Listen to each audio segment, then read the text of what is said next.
Chỉ một ngày ngắn ngủi trôi qua, Mỹ đang tràn ngập trong các lời chỉ trích. Triều Tiên thẳng thừng mắng Mỹ hai mặt, thích đối đầu và chỉ biết nói lời bóng bẩy khi gỡ hạn chế tên lửa với Hàn Quốc nhưng lại ngăn Triều Tiên phát triển tên lửa đạn đạo. Trong khi đó, tình báo Đan Mạch chỉ trích Mỹ nghe lén đọc trộm tin nhắn của Thủ tướng Đức và nhiều quan chức châu Âu khác. Israel là cái tên được chú ý nhất khu vực Trung Đông lúc này. Mới đây, nước này và Ai Cập đã gặp nhau, cam kết nỗ lực ngừng bắn ở dải Gaza, thúc đẩy tiến trình hòa bình ở Trung Đông. Dải Gaza đã tạm thời yên ổn sau 11 ngày giao tranh máu lửa. Tuy nhiên, căng thẳng giữa Israel và Palestine vẫn không ngừng leo thang. Chuẩn tướng Iran tuyên bố Palestine sẽ nhanh chóng lấy lại những vùng đất bị chiếm đóng. Mỉa mai người Israel rằng, về Mỹ hay châu Âu mà sống. Ngoại giao đã không mấy tốt đẹp, tình hình trong nước cũng rối ren không kém khi Thủ tướng Israel Benjamin Netanyahu đang đứng trước nguy cơ bị phế truất do phe đối lập đạt được thỏa thuận lập một chính phủ liên minh mới. Tại châu Âu, Nga cam kết giải ngân đúng hạn, khoản vay 1,5 tỷ đô la Mỹ cho Belarus. Anh đề xuất G7 ủng hộ hoàn tất tiêm chủng toàn cầu vào năm 2022. Theo truyền thông Anh, Thủ tướng Boris Johnson đã bí mật kết hôn lần 3. Các thông tin đáng chú ý khác, tàu thám hiểm của NASA chụp được hiện tượng mây hiếm gặp trên sao Hỏa. Lầu Năm Góc xác nhận 14 UFO tập trung gần một tàu chiến Mỹ. Tổng thống Pháp tưởng nhớ cựu Tổng thống Mandela trong chuyến công du Nam Phi. Tất cả sẽ có trong FBNC Thế giới hôm nay ngày đầu tuần. Kính chào quý vị khán giả, tôi là Ngọc Mai, người sẽ đồng hành cùng quý vị trong bản tin lần này. Thưa quý vị, theo truyền thông nhà nước Triều Tiên, vào ngày 31 tháng 5, nước này đã tố cáo Mỹ áp dụng tiêu chuẩn kép khi ngăn nước này phát triển tên lửa đạn đạo, nhưng lại gỡ các hạn chế với Hàn Quốc. Theo đó, Bình Nhưỡng gay gắt, Mỹ vẫn mãi mê theo đuổi đối đầu, bất chấp những phát biểu bóng bẩy rằng họ muốn đối thoại. Trong bài viết được hãng thông tấn Trung ương Triều Tiên KCNA đăng vào ngày 31 tháng 5, ông Kim Yong-chol, nhà bình luận quốc tế được coi là phát ngôn viên không chính thức của Bình Nhưỡng cho biết, nước Mỹ vẫn mãi mê theo đuổi đối đầu, bất chấp những phát biểu bóng bẩy rằng họ muốn đối thoại. Hủy bỏ hạn chế công nghệ tên lửa với Hàn Quốc là lời nhắc nhở rõ ràng, cho thấy chính sách thù địch của Mỹ nhằm vào Triều Tiên và sự hai mặt đáng xấu hổ của họ. Tổng thống Hàn Quốc Moon Jae-in hồi đầu tháng 5 đã họp thượng đỉnh với Tổng thống Mỹ Joe Biden, sau đó thông báo Washington đã hủy bỏ tài liệu chính sách tên lửa với Seoul, trong đó loại bỏ hoàn toàn hạn chế về tầm bắn vũ khí và cho phép Hàn Quốc được phát triển tên lửa đạn đạo có tầm bắn trên 800 km. Trong bài viết cũng nêu rõ, Mỹ và Hàn Quốc đã thể hiện rõ ràng tham vọng hung hăng, họ không còn lý do nào để chỉ trích nỗ lực tăng cường khả năng tự vệ của Triều Tiên. Theo tài liệu chính sách phát triển tên lửa Hàn Quốc được Washington và Seoul ký vào năm 1979, việc Hàn Quốc phát triển tên lửa có tầm bắn trên 180 km và đầu đạn nặng hơn 500 kg đã bị cấm. Các điều khoản được chỉnh sửa trong những năm qua, trong đó điều khoản cấm sử dụng tên lửa nhiên liệu rắn đã được loại bỏ hồi giữa năm ngoái. Vừa qua, nhiều báo chí ở Đan Mạch và châu Âu đồng loạt đưa tin với nội dung Mỹ đã giám sát các chính trị gia hàng đầu ở châu Âu, trong đó có Thủ tướng Đức Angela Merkel, từ năm 2012 đến 2014. Với sự giúp đỡ của tình báo Đan Mạch, Đài phát thanh công cộng Đan Mạch DR cho biết, Cơ quan An ninh Quốc gia Mỹ NSA đã nghe lén các đường cáp Internet của Đan Mạch để theo dõi các chính trị gia và quan chức cấp cao hàng đầu ở Đức, Thụy Điển, Na Uy và Pháp. Theo đài DR, Bộ trưởng Quốc phòng Đan Mạch là bà Trine Bramsen đã được thông báo về hoạt động gián điệp vào tháng 8 2020. Bà khẳng định việc nghe lén có hệ thống các đồng minh thân cận là không thể chấp nhận được. Đài DR cho biết đã phối hợp với đài truyền hình Thụy Điển SVT, đài phát thanh và truyền hình NRK của Na Uy, 3 đơn vị báo đài của Đức là NDR, WDR và báo Süddeutsche Deutsche và báo Le Monde của Pháp để điều tra. Theo DR, Thủ tướng Đức Angela Merkel, Ngoại trưởng lúc đó là Frank-Walter Steinmeier và lãnh đạo phe đối lập lúc đó là Pierre Steinbrück là vài người trong số những nhân vật cấp cao mà NSA đã theo dõi. NSA có thể tiếp cận các tin nhắn văn bản, các cuộc điện thoại, truy cập Internet, bao gồm từ khóa tìm kiếm nội dung chat và dịch vụ nhắn tin. Thông tin về hoạt động gián điệp này đã được trình bày chi tiết trong báo cáo bí mật của đơn vị tình báo quân sự FI, Đan Mạch, theo hồ sơ có tên Operation Dynamo và được báo cáo cho lãnh đạo của FI vào tháng 5 2015. Đài DR khẳng định thông tin của họ đến từ 9 nguồn khác nhau, là những người có quyền truy cập vào thông tin mật của FI và những nội dung này đã được một số nguồn xác nhận độc lập. Chuyển sang một số thông tin về Israel, mới đây chính khách cực hữu Naftali Bennett và lãnh đạo đảng đối lập Yair Lapid đã đạt được thỏa thuận lập một chính phủ liên minh mới có thể cho phép họ phế truất Thủ tướng Israel Benjamin Netanyahu sau 12 năm cầm quyền. Trước đó, ông Netanyahu đã không thiết lập một chính phủ liên minh trước hạn chót. Vào ngày 30 tháng 5, chính khách cực hữu Naftali Bennett và lãnh đạo đảng đối lập Yair Lapid đã đạt được thỏa thuận lập một chính phủ liên minh mới và chỉ có điều này mới cứu được đất nước. Ý định của tôi là nỗ lực hết mình để thành lập một chính phủ đoàn kết dân tộc cùng với ông Yair Lapid. Cùng nhau chúng tôi có thể cứu Israel khỏi vòng xoáy và đưa đất nước trở lại quỹ đạo. Truyền thông địa phương cho biết ông Bennett 49 tuổi và ông Lapid 57 tuổi đã được thỏa thuận về chia sẻ quyền lực để lập một chính phủ liên minh.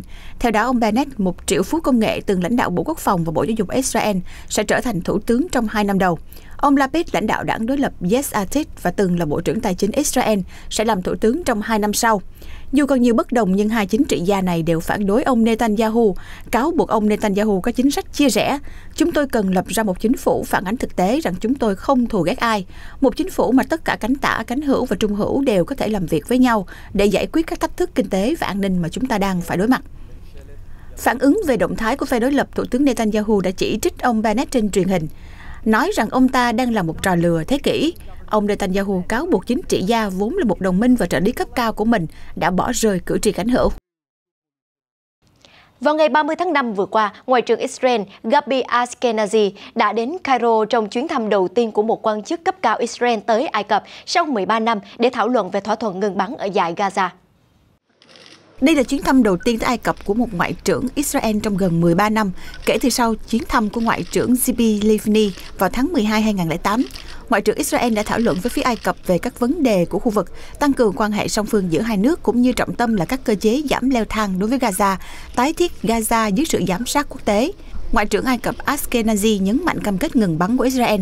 Bộ Ngoại giao Ai Cập cho biết cuộc gặp giữa Ngoại trưởng Shukri với ông Ashkenazi diễn ra trong khuôn khổ nỗ lực không ngừng và liên tục của Ai Cập nhằm phục hồi tiến trình hòa bình và xây dựng trên lệnh ngừng bắn do Ai Cập làm trung gian giữa Israel và Palestine.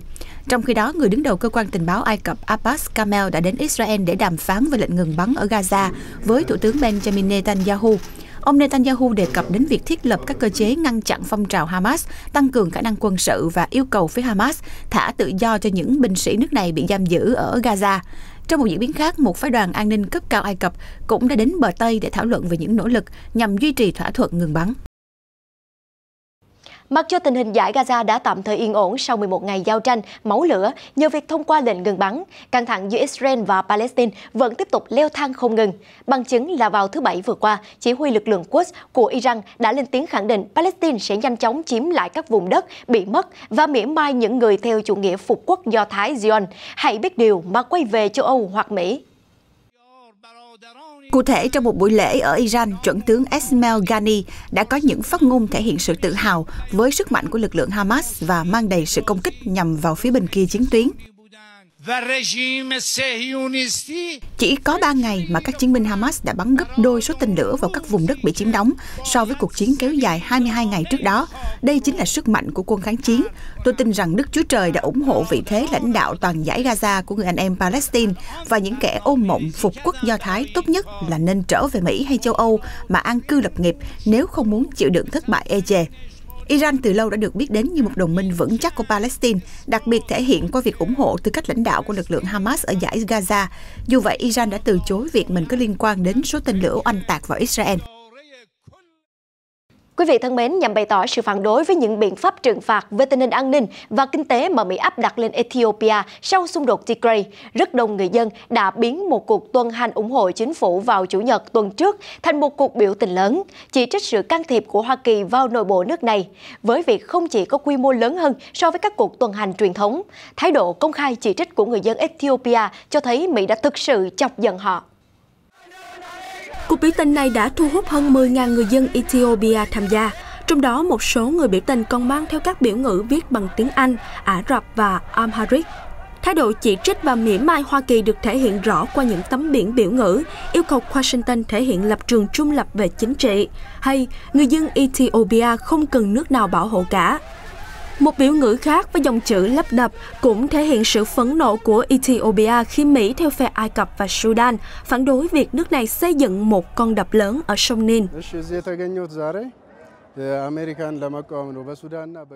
Giờ ngay cả visa của chúng tôi cũng bị từ chối. Rõ ràng là Mỹ đang muốn can thiệp vào nội bộ của Ethiopia, nên mới có chuyện họ thiên vị Ai Cập và Sudan hơn chúng tôi. Tôi chỉ muốn nói rằng vấn đề của Ethiopia sẽ do chính người Ethiopia giải quyết, vì vậy đừng có ôm mộng can thiệp. Ethiopia là một quốc gia hùng cường, người dân Ethiopia sẽ giữ vững và tiếp tục viết lên những trang sử rạng rỡ cho nước nhà. Vì vậy, chúng tôi không có việc gì phải cúi đầu trước áp lực. Từ cổ chí kim, tinh thần quật cường của người dân Ethiopia đối với lợi ích quốc gia và sự xâm lược của ngoại bang chưa bao giờ mai một. Ethiopia đang phải đối mặt với áp lực ngày càng tăng của cộng đồng quốc tế về xung đột Tigray, với việc nước này và nước láng giềng Eritrea đã gửi quân vào năm ngoái để lật đổ chính quyền địa phương.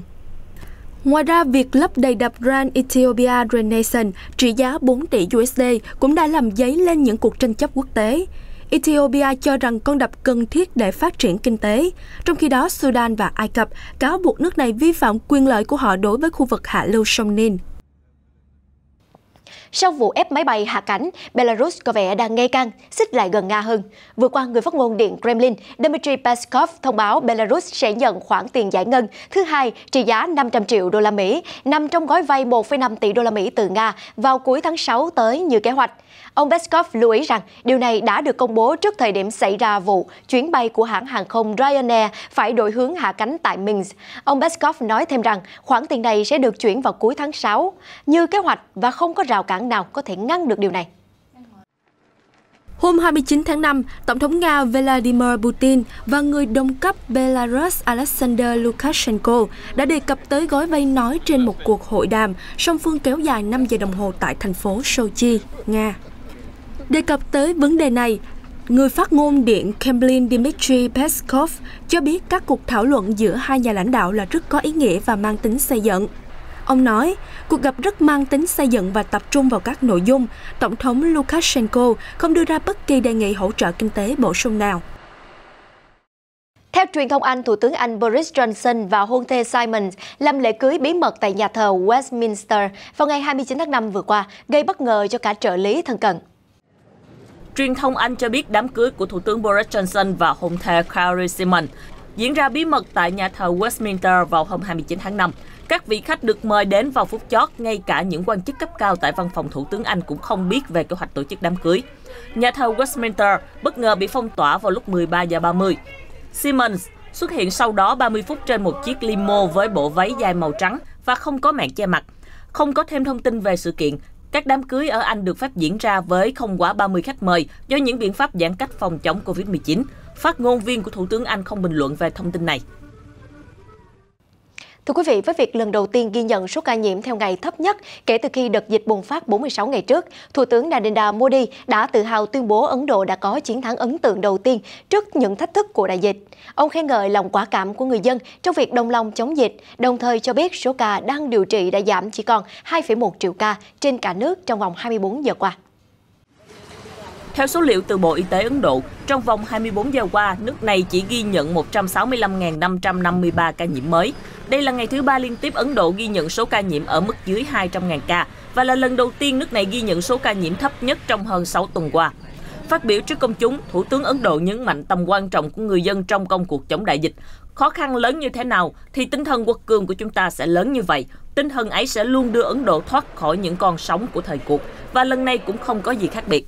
Với việc đợt bùng phát thứ hai đang có dấu hiệu hạ nhiệt, số ca nhiễm của Ấn Độ đang tiến gần đến mức 28 triệu ca. Số ca tử vong tiếp tục tăng 3.460 ca, nâng tổng số người tử vong lên 325.972 người. 2 triệu người đã được xét nghiệm trong vòng 24 giờ qua, với tỷ lệ lây nhiễm ở dưới mức 10%.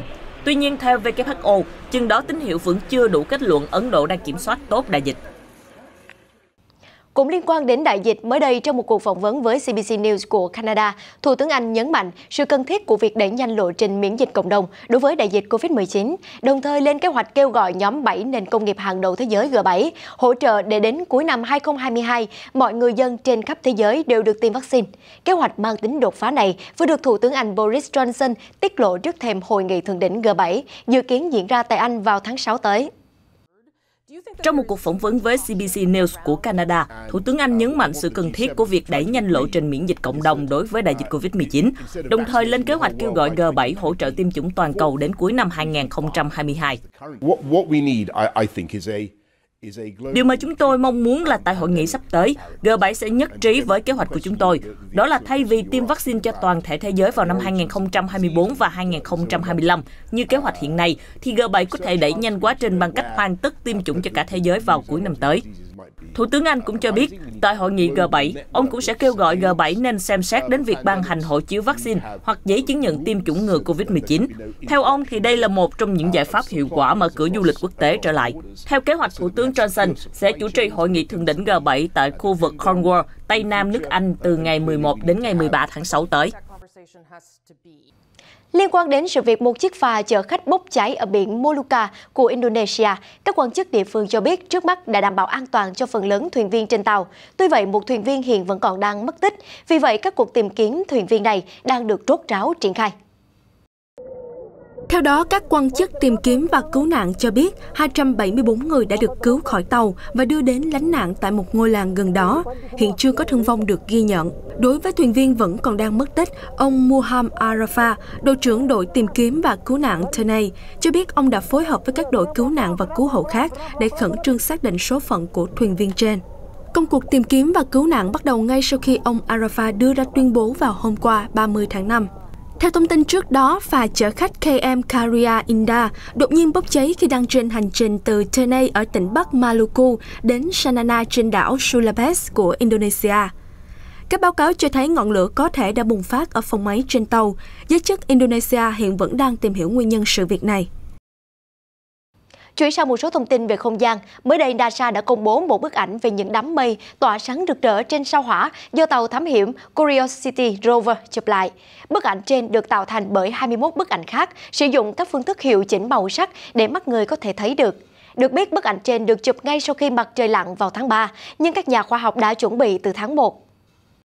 Điều làm nên sự đặc biệt của những đám mây này là tinh thể của chúng có thể phản chiếu ánh mặt trời. Ông Mark Lemon, nhà khoa học khí quyển của NASA cho biết. Bạn thấy đám mây giống như nhiều lớp bụi màu xen kẽ với nhau là bởi vì các hạt đám mây đều có kích thước gần giống nhau. Điều đó thường xảy ra khi mà các đám mây hình thành và đều phát triển với tốc độ như nhau. Mây trên sao Hỏa thường ở độ cao không quá 60 km. Tuy nhiên, NASA cho biết những đám mây nguyên thủy này nằm cao hơn và có nhiệt độ thấp hơn nhiều, cho thấy chúng có khả năng được tạo thành từ carbon dioxide thể rắn. Cũng theo NASA, trời nhiều mây là hiện tượng hiếm gặp với bầu khí quyển vốn mỏng và khô của sao Hỏa. Các nhà khoa học vẫn đang nghiên cứu quá trình tạo thành những đám mây này để hiểu thêm về hành tinh đỏ. Vừa qua, đài NBC đưa tin, một quan chức Bộ Quốc phòng Mỹ xác nhận rằng Hải quân nước này đã ghi lại hình ảnh radar cho thấy có đến 14 vật thể bay không xác định UFO đã tập trung gần một tàu chiến Mỹ. Sau khi đoạn phim ghi lại hình ảnh radar cho thấy có đến 14 vật thể bay không xác định UFO đã bay tập trung gần một tàu chiến Mỹ, được hé lộ bởi nhà làm phim điều tra Jeremy Corbell, một quan chức ẩn danh cho biết, tôi có thể xác nhận rằng đoạn phim bạn đã gửi là do lực lượng hải quân ghi lại. Đoạn phim cho thấy hình ảnh radar thể hiện 14 UFO bay với tốc độ cao và tập trung quanh tàu tác chiến ven bờ USS Ohama ở ngoài khơi San Diego, bang California, Mỹ vào ngày 15 tháng 7 năm 2019. Trong đoạn phim, những thủy thủ hoang mang thảo luận về hình ảnh những vật thể lạ. Chúng di chuyển nhanh quá, một thủy thủ nói khi cả nhóm đang tìm cách đánh dấu khoảng cách của UFO. Quan chức Bộ Quốc phòng Mỹ xác nhận rằng sự việc đang được xem xét trong chương trình tình báo hải quân được thành lập nhằm thu thập báo cáo về các hiện tượng bí ẩn. Theo ông Corbell, ít nhất là một UFO đã biến mất xuống mặt nước. Ông cho rằng Mỹ đã cho một tàu ngầm tìm kiếm trong khu vực trên nhưng chưa có phát hiện nào. Đứng trước việc Liên Hiệp Quốc, EU, Cộng đồng Kinh tế các quốc gia Tây Phi, Liên minh châu Phi và Mỹ lên án cuộc đảo chính của quân đội Mali nhắm vào các nhà lãnh đạo của nước này, vào thứ Sáu tuần qua, ông Assimi Goïta, Tổng thống lâm thời của Mali, đã lên tiếng khẳng định lực lượng đảo chính đã làm những gì phù hợp nhất với tình hình đất nước. Ông cũng đồng thời cho biết sẽ thành lập một chính phủ có đầy đủ sự đồng thuận và toàn diện, ngay sau khi chức vụ của ông được Tòa Bạo hiến Mali xác nhận. Trao đổi với các chính trị gia và nhân dân Mali, ông Goïta cho biết chính phủ lâm thời luôn đặt lợi ích của quốc gia lên hàng đầu.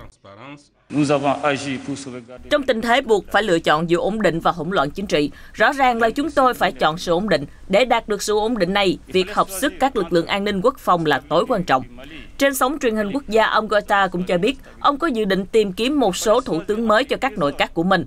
Joël Magai, một cựu bộ trưởng chính phủ, là cái tên nhận được sự tín nhiệm của liên minh M5-RFP, tổ chức đã dẫn đầu các cuộc biểu tình chống lại cựu tổng thống Ibrahim Boubacar Keïta vào năm ngoái. Trước đó, ông Goïta từng được giao chức phó tổng thống lâm thời sau khi lãnh đạo cuộc đảo chính trên. Ông cũng là người đã ra lệnh bắt giữ tổng thống Brahim Dao và thủ tướng Mokhtar Ould vào hôm thứ Hai ngày 24 tháng 5. Đến thời điểm hiện tại, Tòa Bạo hiến đã chính thức công nhận ông Goïta là tổng thống lâm thời của Mali. Quyết định này đã làm các nhà lãnh đạo Tây Phi bày tỏ quan ngại sâu sắc, nhất là về các hậu quả như đình trệ quá trình tái lập nền dân chủ ở nước này và khoét sâu vào những thách thức trong việc chống lại các tay súng Hồi giáo. Thưa quý vị, vừa qua, quân đội quốc gia Libya LNA đã tổ chức một cuộc diễu binh ở Benghazi, thành phố lớn thứ hai ở Libya. Tư lệnh miền đông Libya Khalifa Haftar đã chủ trì cuộc diễu binh này nhân kỷ niệm 7 năm chiến dịch đánh đuổi các tay súng Hồi giáo ra khỏi thành phố. Trước đó một ngày, phát ngôn viên của LNA Ahmed Al-Mismari từng tuyên bố cuộc diễu binh tại căn cứ Benin ở Benghazi sẽ là cuộc diễu binh lớn nhất trong lịch sử Libya. Từ năm 2014, tại Libya tồn tại song song hai chính quyền, gồm chính phủ đoàn kết dân tộc GNA được Liên Hiệp Quốc công nhận và lực lượng quân đội quốc gia Libya, LNA, tự xưng của tướng Khalifa Haftar ở miền Đông. Đến tháng 10 năm 2020, hai bên ký thỏa thuận ngừng bắn dài hạn, giúp cải thiện tình hình an ninh tại Libya. Trong chuyến công du châu Phi, Tổng thống Pháp Emmanuel Macron đã đặc biệt đến thăm nhà riêng của ông Nelson Mandela ở ngoại ô thành phố ở Johannesburg. Ông Mandela là cố tổng thống da màu đầu tiên của Nam Phi, biểu tượng của cuộc chiến chống chủ nghĩa phân biệt chủng tộc, Apartheid.